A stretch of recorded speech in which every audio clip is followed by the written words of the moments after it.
Hello friends, welcome back to my YouTube channel. So my name is Akash and I am sailing in Synergy Group as an OS. I have completed almost three of my sailings, one in trainee OS, two as OS, and now I'll go for sailing. So why about my sailing? Because in this video we talk about the PF Provident Fund. So जितना मैं अभी तक जान पाया हूँ तीन selling में PF के बारे में कितने टाइप के होते हैं और कैसे आप उसको चेक कर सकते हैं उसके बारे में मैं आपको इस वीडियो में बताऊंगा. So let's start the video. So अभी हम बात करते हैं पीएफ क्या होता है. PF stands for provident fund. ठीक है, ये एक इन्वेस्टमेंट होती है आपके फ्यूचर को सेव करने के लिए. तो एक स्मॉल अमाउंट ऑफ मनी आपकी सैलरी में से डिडक्ट होता है और इस पीएफ अकाउंट में जाके सेव होता है एंड देन ये लेटर ऑन मेच्योर होता है. Then you will get the benefits of this PF in your old age. So PF it's kind of an investment like mutual funds, shares, stocks, market, okay, bitcoins, crypto currency, ये वगैरह वगैरह आप इनमें invest करते हैं. तो ऐसा भी एक पीएफ भी होता है. ठीक है, नॉर्मल हर एक बैंक प्रोवाइड करता है पीएफ. एसबीआई और जितने भी बाकी के बैंक हैं सब उसमें एक इंटरेस्ट रेट स्पेसिफिकली होता है. एक पहले से ही स्पेसिफाइड इंटरेस्ट रेट मिल रहा होता है. वो भी एज ग्रुप के हिसाब से होता है कि जो इस एज से इस एज के बीच में आ रहे हैं उनको इंटरेस्ट रेट इतना मिलेगा. वो साल भर का इंटरेस्ट रेट होता है. ठीक है, 7% मिलेगा या 8% मिलेगा. जो ज़्यादा जो 70 अबव है उनको 9 पॉइंट समथिंग मिलेगा, ऐसे करके. तो एक interest rate like for example आपने 1 लाख जमा करें तो उसका 7% का इंटरेस्ट रेट होगा 7,000. तो you will gate 1,07,000 at the end of the year. वो डिपेंड करता है कि पीएफ आपने कितने टाइम के लिए करी है. पीएफ का एक लॉकिंग पीरियड होता है बैंक्स में. ठीक है, तो ये एक छोटा सा मैं आपको बता रहा था व्हाट इज पीएफ. तो यही पीएफ नॉर्मल कंपनीज भी देती हैं जो आईटी फील्ड की होती हैं या और अदर फील्ड की होती हैं. ये पीएफ ये कंपनीज भी प्रोवाइड करती है फ्यूचर सिक्योर करने के लिए. सो सेम मर्चेंट नेवी में भी ऐसा ही पीएफ का सिस्टम है. पीएफ प्रोवाइड किया जाता है और ये कौन सी कंपनीज प्रोवाइड करती हैं? जो अच्छी कंपनीज होती हैं, मतलब आईटीएफ और आरपीएसएल की जो अच्छी कंपनीज होती हैं और जो किसी यूनियन से एफिलिएट होती है. ठीक है, तो क्योंकि अगर आप भी किसी यूनियन से एफिलिएट नहीं होंगे और उस यूनियन की फीस नहीं भर रहे होंगे तो at the end of the time when you want your PF amount आप उसको विड्रॉ नहीं कर पाएंगे. ठीक है, तो आपको उस यूनियन की जो है फीस जमा करनी होगी, तभी आपको जो है अपना जो पीएफ का अमाउंट है वो आप विड्रॉ कर सकते हैं. तो अभी जो हाइक पे है यूनियन, जो सबको पता ही है, वो है नूसी. ठीक है, सो तो उसी की आपको मेंबरशिप लेनी पड़ेगी. और भी होंगे कुछ एफिलेटेड लाइक एग्जांपल एसयूआई करके भी आ रखी है, सीफेयर यूनियन ऑफ इंडिया. ठीक है, तो उसकी भी अगर आप मेंबरशिप लेंगे तो I guess they help you in withdrawing your PF amount. ठीक है, तो अभी ये बात हो गई कि सिर्फ मर्चेंट नेवी में भी कंपनीज पीएफ प्रोवाइड करती है. Now let's talk about how to open PF account. तो मैंने जब first as a trainee OS sail करा था तो उस टाइम तो मैंने अपना पीएफ अकाउंट ओपन नहीं करा था, बिकॉज आपका पीएफ तब कटता है जब आप ओएस बन जाते हैं. ठीक है, ट्रेनिंग के पीरियड में आपका पीएफ नहीं कटता है. तो ओएस से लेके बोसन तक के पीरियड में आपका जो है पीएफ कटता है. तो जब मैंने ट्रेनी ओएस की सेल करी तो उस टाइम तो मैंने पीएफ अकाउंट खोला नहीं था. बट जब सेकंड सेल पे मैं जा रहा था तो उससे पहले मैंने अपना पीएफ अकाउंट ओपन करवाया था. उसके लिए मेरे को मुंबई जाना पड़ा था. ठीक है, मुंबई सीएसटी में पीएफ ऑफिस है, एसपीएफओ, सीफेयर प्रोविडेंट फंड ऑर्गेनाइजेशन. ठीक है, तो वहाँ पे जाके मैंने मुंबई से ही मेरी फ्लाइट थी, वहीं पे मैंने रुकना भी था तो इसलिए मैं वहाँ चला गया. तो वहाँ से फिर मैंने अपना जो है पीएफ का अकाउंट खुलवा लिया और फिर जो है जो पीएफ डिडक्ट होता था तो वो मेरे इस पीएफ अकाउंट में जमा होता रहता था. ठीक है, और एक सेकंड तरीका ये भी है कि आप ऑनलाइन एसपीएफओ गूगल पर टाइप करेंगे. ठीक है, तो वो क्या करेगा, आपको इस वेबसाइट पे रिडायरेक्ट करेगा. आप वहाँ पे जाके भी जो है रजिस्टर कर सकते हैं खुद अपने आप. मैंने करा नहीं है, मैंने किसी ने मेरे को बताया भी नहीं है, बट मैंने खुद फाइंड आउट करा था क्योंकि जो उनके वहाँ पे बोर्ड्स लगे हुए रहते हैं, नोटिस बोर्ड्स, उस पर जो है इन्होंने पेपर चिपका रखे थे जिसमें स्टेप्स थे हाउ टू रजिस्टर ऑनलाइन ऐसे करके. तो उसका प्रोसीजर वो टेलीग्राम चैनल पे भी शेयर करूँगा, वो सारी फोटोज़ और जो भी मेरे पास कंटेंट है रिगार्डिंग दिस. ठीक है, तो ऐसे करके जो है दो तरीके हैं, एक ऑफलाइन एक ऑनलाइन। एक या तो आप ऑफिस जाके विजिट करें और वहाँ पे आप जो है अपना वहाँ पे वो क्या करवाते हैं, वहाँ पे एक वो फॉर्म भरवाएंगे जिसमें आपकी डिटेल्स, एड्रेस, नॉमिनी डिटेल्स वगैरह वगैरह ये सब, और उसके साथ आपकी सीडीसी की फ़ोटोकॉपी, पासपोर्ट की फ़ोटोकॉपी, ठीक है, और एक आइडेंटिफिकेशन, वैसे तो पासपोर्ट आइडेंटिफिकेशन प्रूफ हो गया बट आधार कार्ड की भी एक कॉपी, ऐसे करके 2-3 डॉक्यूमेंट्स उसके साथ अटैच करके वहाँ आपको सबमिट करने पड़ते हैं, ठीक है। तो ये हो गया ऑफलाइन। और ऑनलाइन में आपको अपनी सारी डिटेल्स डालनी है, वो मैं आपको दिखाऊंगा कैसे फिल करते हैं, वो स्क्रीन पे मैं आपको दिखाऊंगा, ठीक है। तो ये ऐसे आप जो है रजिस्टर करते हैं। हम बात करते हैं कि कितना अमाउंट डिडक्ट होता था हमारी सैलरी में से पीएफ के लिए। So as I told you earlier, trainee, अगर आप ट्रेनी है, अगर आपकी फर्स्ट सेल भी एज अ ट्रेनी है, सेकंड सेल भी एज अ ट्रेनी है, तो आपका कोई भी पीएफ डिडक्ट नहीं होगा, ठीक है। Then when you will get promoted to second rank and official rank which is in that department is OS. तो ओएस में आपके मेरी जो कंपनी है सिनर्जी मैरीन ग्रुप, इसमें जो है $26 डिडक्ट होते थे, ठीक है, और एज ओएस। और फिर जब आप एबी में प्रमोट होंगे तो उसमें भी कुछ $2-3 ज़्यादा, आई थिंक 27 या $30 समथिंग डिडक्ट होते हैं। और बोसन और एबी का डिडक्शन का अमाउंट जो है वो सेम रहता है, ठीक है। अब ये पीएफ वर्क कैसे करता है, जैसे एज फॉर एग्जांपल मैं ओएस हूँ, मेरा $26 डिडक्ट हुआ है, ठीक है, मेरी सैलरी में से $26 डिडक्ट होके मेरे को सैलरी मिलती है, ठीक है। तो वो $26 मेरे अकाउंट में जाएगा, पीएफ अकाउंट में, और same amount of money $26 will be paid by the employer also, company, ठीक है। सिनर्जी मैरीन ग्रुप जो है $26 उसमें भी डालेगी, ठीक है। 26 मेरे गए, 26 कंपनी की तरफ से गए, ठीक है। तो टोटल हो गया $52 ये हो गए। और इस पे फिर आपको मेच्योरिटी भी मिलती है, एक इंटरेस्ट रेट होता है, एक I don't know the exact but I think it's around 4 to 5% of interest rate. तो जो आपका पैसा जमा हो रहा है पीएफ के अकाउंट में, उस पर आपको जो है 4 से 5%, I think, I am not sure about the percentage, but इतना उस पर इंटरेस्ट रेट भी मिल रहा है। तो इतना कटता था, ठीक है। अभी एक सेकंड टाइप का मैं आपको पीएफ डिडक्शन बताता हूँ। It will happen in Japanese ships, ठीक है, जो जैपनीज सीफेयर यूनियन के अंडर आते हैं शिप्स, उसमें अलग तरीके से पीएफ डिडक्ट होता था। मेरे जो स्टार्टिंग के दोनों थे उसमें ऐसे डिडक्ट होता था कि जिसमें थोड़ा अमाउंट मेरे सैलरी से जा रहा है, थोड़ा कंपनी डाल रही है, और फिर वो मेच्योर होकर मेरे को मिलेगा, ठीक है, उस पर इंटरेस्ट मिल रहा है। बट जो मेरे लास्ट वेसल था वो जेएसयू के अंडर आता था, जैपनीज सीफेयर यूनियन। तो उसमें क्या होता था, $50 एज ओएसी था मैं तब भी, उसमें $50 of amount is getting deducted from my salary, $50, ठीक है। और कंपनी कुछ नहीं डाल रही, कंपनी की तरफ से कुछ नहीं है, बस मेरी सैलरी से $50 जा रहा है। And I am not sure about if I will get the interest on that amount और नॉट, ठीक है। मेरे को ये भी कुछ पता नहीं है क्योंकि ये कट के जा रहा है, बस अकाउंट में जा रहा है, उसके अलावा और कुछ पता नहीं है। और इन दोनों की डिटेल्स पता करने के लिए कि आपका टोटल बैलेंस कितना हो गया है, दोनों के लिए डिफरेंट क्राइटेरिया है। ये पीएफ जो नॉर्मल कट रहा था उसको जानने के लिए अलग क्राइटेरिया है, और ये जो जेएसयू का पीएफ कट रहा है इसको जानने के लिए अलग क्राइटेरिया है। ये मैं आपको वीडियो में आगे बताऊंगा, ठीक है। अब बात करते हैं आप चेक कैसे करेंगे कि आपके पीएफ अकाउंट में कितना बैलेंस है after first sail, second sail, ठीक है। तो यूजुअली जब भी पीएफ डिडक्ट होता है आपकी सैलरी में से और आपके पीएफ अकाउंट में जाता है, तो वो आपके साइन ऑफ के, आपके अमाउंट के डिडक्ट होने के 2-3 मंथ्स के बाद ही वो रिफ्लेक्ट होता है आपके अकाउंट में, ठीक है। तो एज फॉर एग्जांपल आपका 9 मंथ का कॉन्ट्रैक्ट है, आप उतर गए, तो आपके जो लास्ट 3 मंथ या 4 मंथ के जो पीएफ डिडक्ट हुआ होगा वो आपके पीएफ अकाउंट में रिफ्लेक्ट नहीं करेगा, इट टेक्स टाइम, ठीक है। 2-3 महीने बाद वो टोटल आपको दिखाएगा।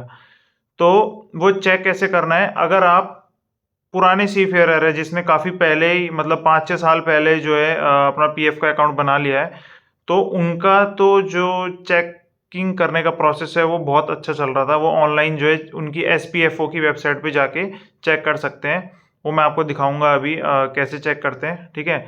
और जैसे मैंने अभी 2 साल पहले ही बनाया, तो मुझे लॉगिन करने में काफ़ी प्रॉब्लम हो रही है क्योंकि उसमें जो है ओटीपी सेंड नहीं होता है, एक ओटीपी भेजने का होता है, वो सेंड करने वाला सीन नहीं हो रहा है। वो जब मैं ऑफिस गया था उनके पीएफ का अकाउंट खोलने के लिए, तब उन्होंने भी बोला था कि वेबसाइट पे आप चेक नहीं कर पाओगे ढंग से। तो उन्होंने मुझे ऑफिस का नंबर दिया था कि आप इस नंबर पे कॉल कीजिएगा कभी भी, ठीक है, और during working days and working hours. तो हम जो है हमको बस अपना ये बताइए, CDC का नंबर बताइएगा, और हम आपको जो है बैलेंस बता देंगे कितना आपका बैलेंस है और कितना पेंडिंग है शो होने के लिए, ठीक है, कितने महीने का पेंडिंग है शो होने के लिए।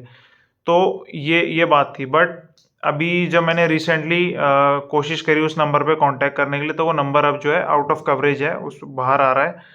तो अभी मैं चेक नहीं कर सकता था, but somehow I try to find out how to check my PF, वो तो करना ही है। तो इधर उधर मैसेज करके फिर मुझे पता चला कि एक ईमेल आईडी है उन्हीं की, SPFO की ही। आप उस पर जो है ईमेल करेंगे तो वो आपका दोनों का मेच्योरिटी और जो PF कटा है उसकी एक बैलेंस शीट आपको मेल में भेज देंगे, ठीक है। तो ऐसा ही हुआ है, वो मैं आपको मेल की अपनी एक शीट की कॉपी दिखा दूंगा, कैसा मेल आपको आएगा और कौन सी आईडी पे मेल करना है वो भी मैं आपको बताऊंगा, ठीक है। एंड सेकंड, ये जो JSU का है, JSU का क्राइटेरिया तो कुछ भी नहीं है, मतलब पता करने का।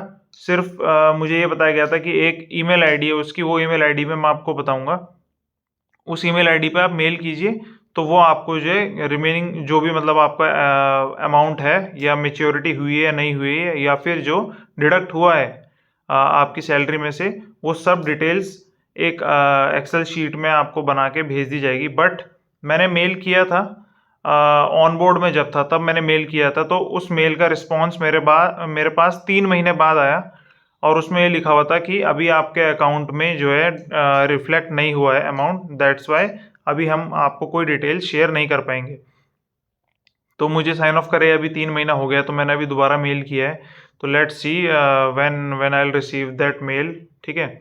तो मैं वेट कर रहा हूँ। बट JSU का अमाउंट जानने के लिए सिर्फ यही एक तरीका है, और जो है मेल करना है। और अभी फ़िलहाल जो SPF जो PF नॉर्मल है, वो जानने के लिए भी अभी मेल का ही सिस्टम फॉलो हो रहा है, जिन्होंने नया अकाउंट बनाया है, ठीक है। और जिनका पुराना है वो ऑनलाइन अपनी डिटेल्स डाल के चेक कर सकते हैं। मैं सारा सारा आपको दिखाऊंगा अभी, ऑनलाइन वाले कैसे चेक करते हैं और मेल करके कैसे चेक करते हैं, JSU का भी और PF का भी, ठीक है। और JSU के लिए एक इम्पॉर्टेंट चीज़ है, जब आप मेल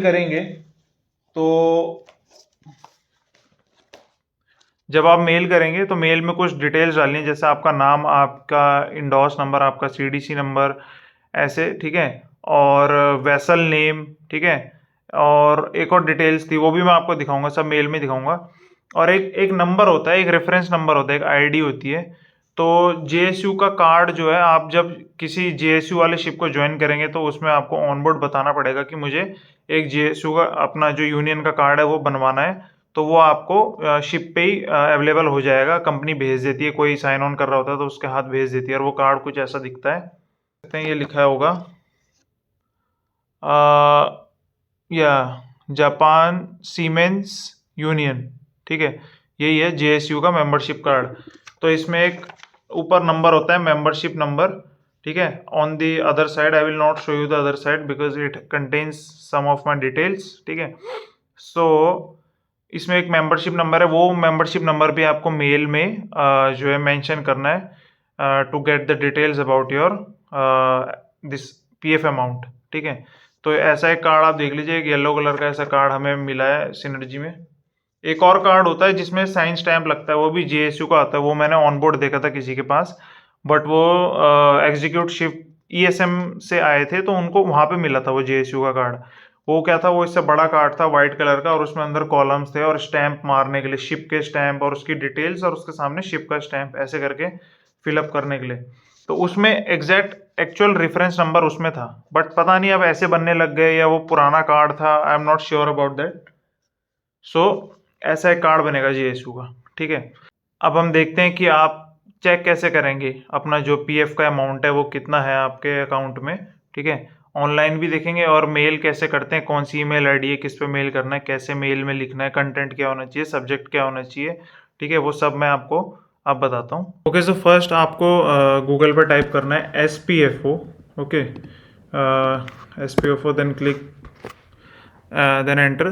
तब आपको ये फर्स्ट वेबसाइट ही मिल जाएगी, Seamen's Provident Fund Organisation, SPFO। तो आपको यहाँ पे जाना है, ये मैं आपको रजिस्ट्रेशन प्रोसेस बता रहा हूँ पहले, ठीक है।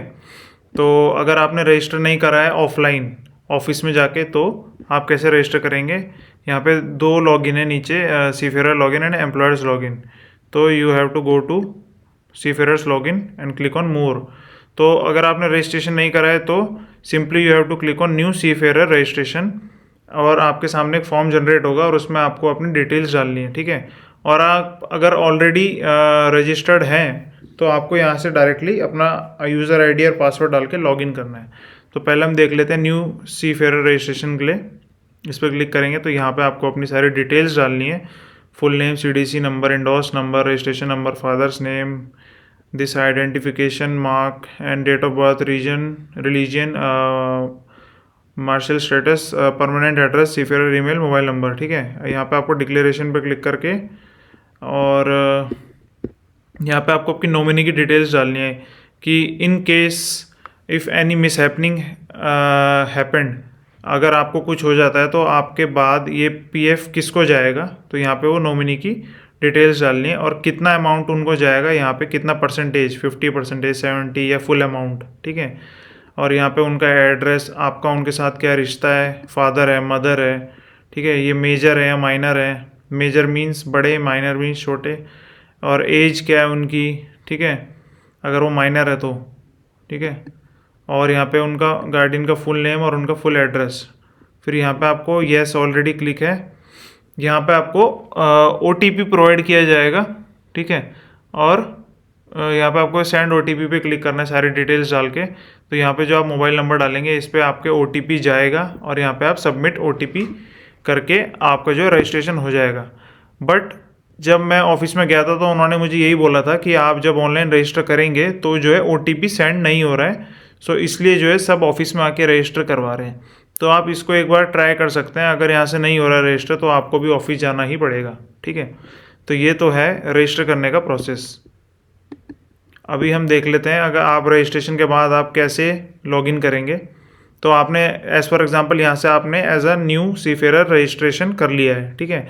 इसके बाद आप यहाँ लॉगिन पे जाएंगे और यहाँ पे आप सेलेक्ट करेंगे सीफेरर, यूज़र टाइप सीफेरर, ठीक है। यहाँ पे आपको अपना CDC नंबर डालना है, यहाँ पे ये कैप्चा डालना है जो ये ऊपर दिख रहा है, ठीक है। ये एज इट इज़ यहाँ पे लिखना है।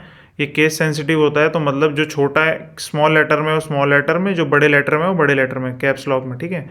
और यहाँ पे पासवर्ड में आपको क्या लिखना है, पासवर्ड में लिखना है TEST, टेस्ट @123, ठीक है। ये आपका बिगिनिंग का पासवर्ड होने वाला है। जब आप first time as a new seafarer register करेंगे तो स्टार्टिंग में आपको यही पासवर्ड मिलेगा। तो आपको स्टार्टिंग में यही पासवर्ड यहाँ पे डालना है लॉगिन करने के लिए। जो फर्स्ट लॉगिन होगा आपका उसमें आपको यही पासवर्ड डालना है स्मॉल लेटर्स में TEST @123, ठीक है। तो उसके बाद जो है आपको लॉगिन पे क्लिक करना है। लॉगिन पे क्लिक करने के बाद आप जो है अपना पासवर्ड चेंज कर सकते हैं अकॉर्डिंगली, और इसके बाद आपको अंदर आपकी सारी डिटेल्स मिल जाएगी। तो मैं जब भी यहाँ पे लॉगिन करने का ट्राई कर रहा हूँ तो जो है लॉगिन नहीं हो रहा है, वो पासवर्ड को गलत बता रहा है, ठीक है।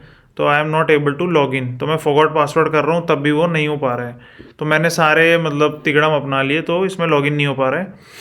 सो फिर जो सेकंड मेथड है, ठीक है, वो सेकंड मेथड मैं आपको दिखाता हूँ क्या है।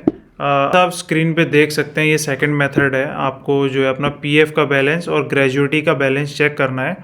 तो उसके लिए आपको ये ईमेल ID है उनकी spfo-commr@spfo.gov.in, ठीक है। इस पे आप जो सब्जेक्ट है वो लिखेंगे चेक PF बैलेंस, और आपको जो कंटेंट एरिया होता है वहाँ पे आपको क्या लिखना है, अपना नाम, अपना CDC नंबर, अपना इंडोर्स नंबर, ठीक है। और नीचे आपको अपनी CDC में जो भी स्टैम्प्स हैं वेसल के वो उसकी जो है स्कैंड PDF एक अटैच करनी है, ठीक है। और same goes for gratuity balance check. Gratuity मतलब वो जिसमें आपको इंटरेस्ट मिलेगा, ठीक है, इंटरेस्ट रेट मिलेगा। तो उसकी ईमेल ID है swfs1966@gmail.com, ठीक है। इससे आपको जो है ग्रेजुएटी का बैलेंस चेक होगा। ये आपको जो है सब्जेक्ट में लिखना है ग्रेजुएटी बैलेंस चेक, और सेम जो है डिटेल्स यहाँ पे भी लिखनी है, name, CDC number, endorse number और अपनी CDC की PDF फाइल जिसमें स्टैम्प्स हैं, ठीक है, वो अटैच करनी है PDF फाइल, यहाँ पे एक PDF बना के। तो ये तो हो गया मेल करने का तरीका। अब जब आपको रिवर्ट मेल आएगा, कैसे आएगा वो मैं आपको दिखाता हूँ। शीट आएगी बाद में, वो ऐसे आएगी मेल पे, जिसमें आपका जो है ग्रेजुटी का अमाउंट दिखाया हुआ रहेगा। ये डॉक्यूमेंट उनकी तरफ से सेंड होता है, ठीक है। ग्रेजुटी बैलेंस चेक, ये मुझे रिप्लाई आया है उनकी तरफ से। तो आप देख सकते हैं seafarers welfare fund society gratuity deposit report CDC number wise, ठीक है। तो यहाँ पे आपकी बेसिक डिटेल्स है और यहाँ पे आपका जो है टोटल ग्रेजुटी अमाउंट है और यहाँ पे वेसल का नाम है और एक कौन सी डेट से कौन सी डेट तक का है, ये उसकी डिटेल्स यहाँ पे दिखाई गई है, ठीक है।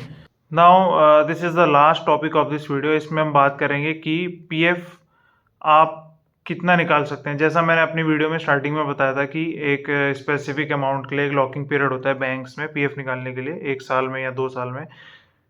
मर्चेंट नेवी में जो है जब तक आप अपनी CDC सबमिट नहीं करेंगे और यूनियन की जो फीस होती है वो पे नहीं करेंगे, तब तक आपको आपका पीएफ का पैसा हाथ में नहीं मिलेगा। But it is like your future investment, और ये इमरजेंसी फंड भी आप इसको कह सकते हैं। तो एक चीज़ होती है which is called non refundable withdrawals, ठीक है। ये मैं आपको पढ़ के बताता हूँ अपनी स्क्रीन पे, लैपटॉप की स्क्रीन पे। नॉन रिफंडेबल विड्रॉल्स, इसमें क्या होता है कि आप अपनी जो जॉब है, अगर आप ऑलरेडी यू आर सेलिंग, उसके दौरान ही without submitting your this CDC, अपनी CDC सबमिट करने से पहले ही अगर आपको कुछ अमाउंट चाहिए, ठीक है, अपने पीएफ में से, इन केस ऑफ इमरजेंसी और एनी सिचुएशन, तो उस सिचुएशन के लिए एक क्राइटेरिया है, they call it non refundable withdrawals, ठीक है।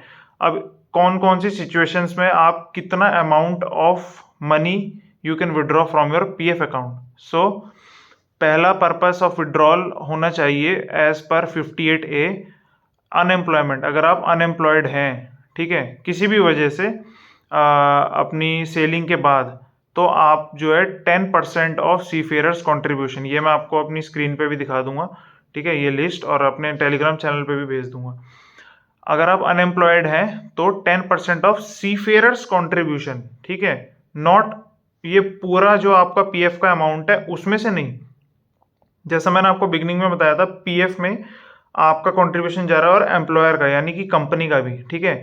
तो अगर आप अनएम्प्लॉयड है तो आपने जो कंट्रीब्यूट किया है सिर्फ उसमें से ही 10% आपको जो है मिलेगा अगर आप अप्लाई करेंगे, ठीक है, अगर आपको इमरजेंसी फंड की ज़रूरत है।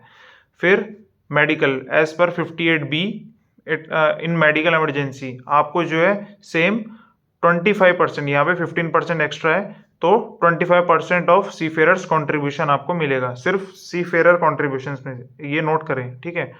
फिर हाउस कंस्ट्रक्शन 58C के अंडर, तो हाउस कंस्ट्रक्शन में आपको जो है 75% of amount you can withdraw, ठीक है। तो वो किस में से मिलेगा, सीफेयरर्स प्लस एम्प्लॉयर्स कॉन्ट्रीब्यूशन। सो पूरा जो आपका पीएफ अमाउंट है उसमें से, ठीक है, इसमें दोनों के जो कंट्रीब्यूशन है सीफेयर का और एम्प्लॉयर का, उनके दोनों के कंट्रीब्यूशन में से आपको you can withdraw 75% of amount, ठीक है। अब हाउस रिपेयर 58CR के अंडर आता है हाउस रिपेयर, इसमें आपका जो है 25% of seafarer contribution you can withdraw from your PF account, ठीक है। एंड लास्ट 58E, ये मैरिज और हायर एजुकेशन, इसमें आप जो है 50%, half of your seafarer contribution amount you can withdraw, ठीक है।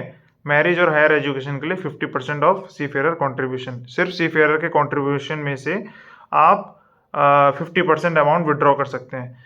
सो सिर्फ एक ही सिनेरियो है हाउस का कंस्ट्रक्शन, जिसमें आपको जो है सीफेयर प्लस एम्प्लॉयर के कॉन्ट्रीब्यूशन में से 75% of amount you can withdraw in case of house construction. So I hope आपको इंफॉर्मेशन अच्छी लगी होगी और इन्फॉर्मेटिव लगी होगी। Do share this video with your friends, ठीक है। और I don't forget to subscribe my channel and like the video and share it with your friends. And मैं ऐसे ही आगे वीडियो बनाता रहूँगा आपकी हेल्प के लिए, ठीक है। So thank you so much for watching and have a nice day.